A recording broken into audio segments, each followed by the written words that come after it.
Justin Arnold here. I wanted to come and tell you a story today. This story is about a kid. My wife told me this story because this kid is on my son's hockey team. And the story is pretty unique. So you see, the parents of this child, let's call him Johnny. So Johnny's parents wanted to get him to play at a high level lacrosse. And so they chose FCA lacrosse, or Fellowship of Christian Athletes, if you're not familiar. And they wanted him to play. And just to give you a little background, they expressed to my wife how they're not believers. They don't go to church. They don't know the Bible. They're not believers in a God or a Jesus. They just saw a healthier culture in FCA, and they wanted their son to play. And this kid that we've named Johnny is 11 years old. So she was telling my wife this story about how they were loving the culture, but their son wasn't coming home and talking about lacrosse, even though they saw his skill getting better. He was coming home and talking about the huddles. The huddles are what they do before and after games and before and after practice, where they get together, they pray with and for each other. He was coming home and talking about Bible verses. He started asking his mom, "Can I have a Bible?" And then he started asking his parents, "Can we go to church?"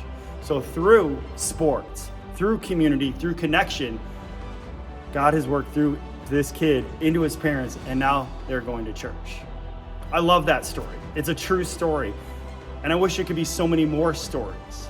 Because for those that may or may not know, my story, when I was younger, I went through a pathway of trauma and pain from as early as age 5 and throughout formative years. I was pushed and shoved and forced into going to church.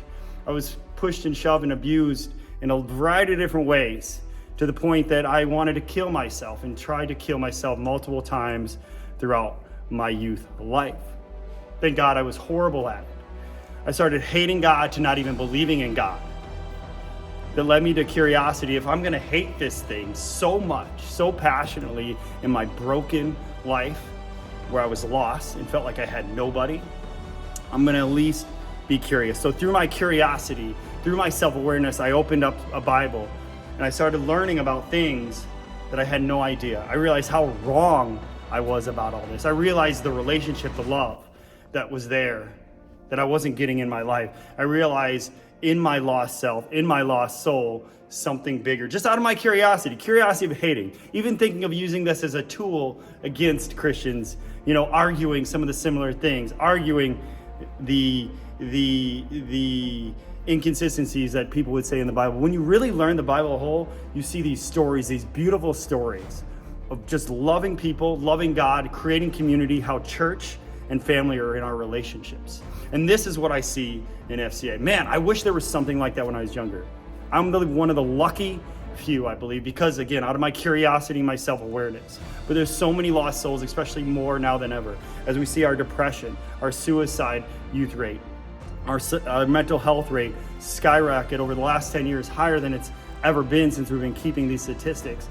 And I want to do something about this. And I would love your help in doing something about this. And I see FCA as a potential of doing something about this in the mental health of our community. Believe it or not, just like that family that I told you at the beginning, there are so many others. But what if you had a room full of people or a community full of people coming together, sharing their stories, realizing the similarities and praying for each other, being there for each other, and saving lives ultimately. Now again, while I was one of the lucky few, there's so many that don't have that self-awareness, don't have that curiosity, and are leading down a destructive path. But here can be something that actually saves a lot of lives, saves even families, saves communities like here in Rochester and around the state in New York and even around the world. So if you'd love to learn more, if you'd love to even come out and support, I've got some more information below. I would love to have you come alongside me and join me in saving our children today.